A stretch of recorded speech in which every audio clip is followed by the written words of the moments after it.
आखिर सऊदी अरब खजूर की खेती करके कैसे कमा रहे हैं करोड़ों रुपए, और आखिर खजूर को उगाने के लिए कौन कौन सी चीजों का ध्यान रखना होता है। आज हम सऊदी अरब के अल करामे शहर के अबू अय्यास फार्म के बारे में बात करने वाले हैं, जहाँ पर खजूर के लाखों पेड़ों को उगाया जाता है और हर रोज खजूर को ट्रकों में लोड किया जाता है। दोस्तों, इस फार्म में सबसे पहले मॉडर्न टेक्निक से इन बड़े बड़े लैब्स में हाई क्वालिटी टिश्यू कल्चर की मदद से खजूर के छोटे छोटे प्लांट्स तैयार किए जाते हैं और कुछ दिनों तक इन पौधों को यही नर्सरी में ही अच्छे से देखभाल करके बड़ा किया जाता है। जब ये पौधे प्लांटेशन के लिए रेडी हो जाते हैं, तब इन पौधों को फार्मिंग के लिए जमीन में लगा दिया जाता है और देखते ही देखते ये पौधे 1 से 2 सालों में फल देने लायक पेड़ बन जाते हैं। इन्हीं पेड़ों पर कुछ दिन बाद सैकड़ों टन खजूर लगने वाले हैं। लेकिन अगर हम ऐसे ही पेड़ को छोड़ दे और खजूर लगने का इंतजार करते रहे तो खजूर कभी नहीं आने वाले हैं। पेड़ में खजूर लगने के लिए एक प्रोसेस करना होता है जिसे पॉलिनेशन कहते हैं, जिसमें एक पेड़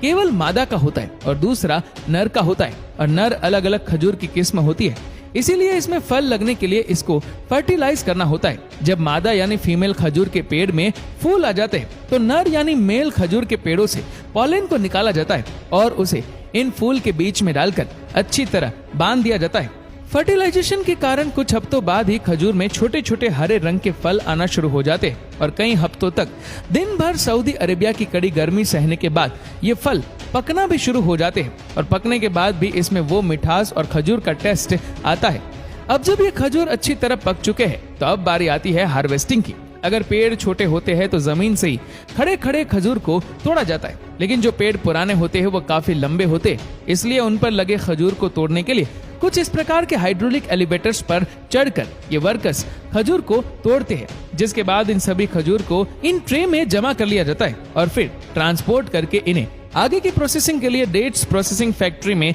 भेजा जाता है। इस फैक्ट्री में सबसे पहले इन खजूरों में से खराब खजूर को छांटकर अलग किया जाता है और फिर अलग अलग कलर और साइज के आधार पर इनकी ग्रेडिंग की जाती है, जिसके लिए ये खजूर वॉशिंग यूनिट में चले जाते हैं, जहां पर अच्छी तरह से इस पर लगी धूल मिट्टी को साफ किया जाता है और आगे इस खजूर को इन रोलिंग ब्रश के नीचे से गुजारा जाता है, जिससे इन पर लगा पानी सूख जाता है। अब खजूर के ऊपर जो बची हुई गंदगी होती है उसे इस हाई प्रेशर एयर के द्वारा साफ कर लिया जाता है और आगे पैकिंग सेक्शन में जाने से पहले इसको इस सेंसर के नीचे से होकर गुजरना होता है। इस सेंसर के नीचे ये खजूर 360 डिग्री रोल करता हुआ आगे जाता है। ये सेंसर सबसे पहले खजूर में मौजूद बैक्टीरिया या अन्य अशुद्धियों को स्कैन करता है और इस यूवी लाइट के जरिए बैक्टीरिया को भी खत्म कर दिया जाता है और यही 100% शुद्ध खजूर आगे पैकिंग एरिया में चले जाते हैं और अलग अलग क्वांटिटी में इनको अलग अलग पैकेट्स में पैक कर दिया जाता है। अब जानकर हैरान रह जाएंगे कि सऊदी अरब हर साल 1.61 मिलियन टन खजूर को